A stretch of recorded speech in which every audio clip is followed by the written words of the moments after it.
Hello mga ka-showbiz. Welcome back again to my channel. Ayan, update lang tayo sa Kim Pao fans dyan. Ayan guys, lumapak na nga po ang Kim Pao from Dubai ngayon sa Manila International Airport, Terminal 1. Ayan nga po guys, so ayan po ang katibayan na nasa Pilipinas na uli ang Kim Pao.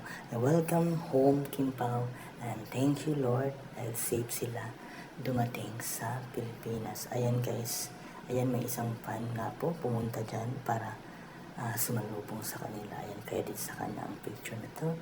Ayan nga po, ito po mga ibang picture pa na si Kim nga po ay parang nag-aantay siya ng kanyang sasakyan. Ayan po, may dala siyang dalawang maleta. Ayan, ayan.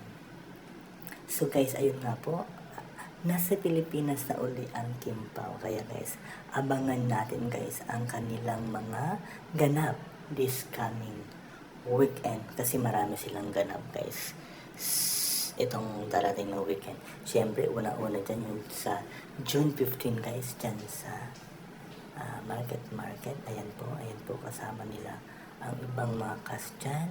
Ayan, so kaya abangan po natin po guys. Ayan sina Kai Cortez.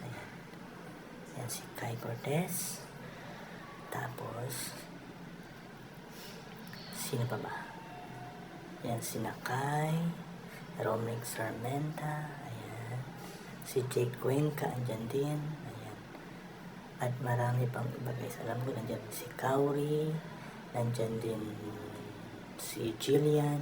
Ayan guys, ayan din si Franco Laurel.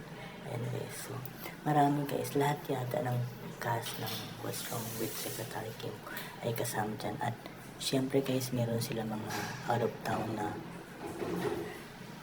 mga ganaps o mga shows. Ayan po, katulad sa June 16 po, ayan, sa Agusan del Norte. Ayan po, at saka sa June 17 po ay sa Sorsogon naman po. Ayan po. Ayan lang po artist natin po mga Kim Pao. Ayan, maraming salamat po sa pagtutok sa akin dyan. Ayan, God bless you all. Bye-bye.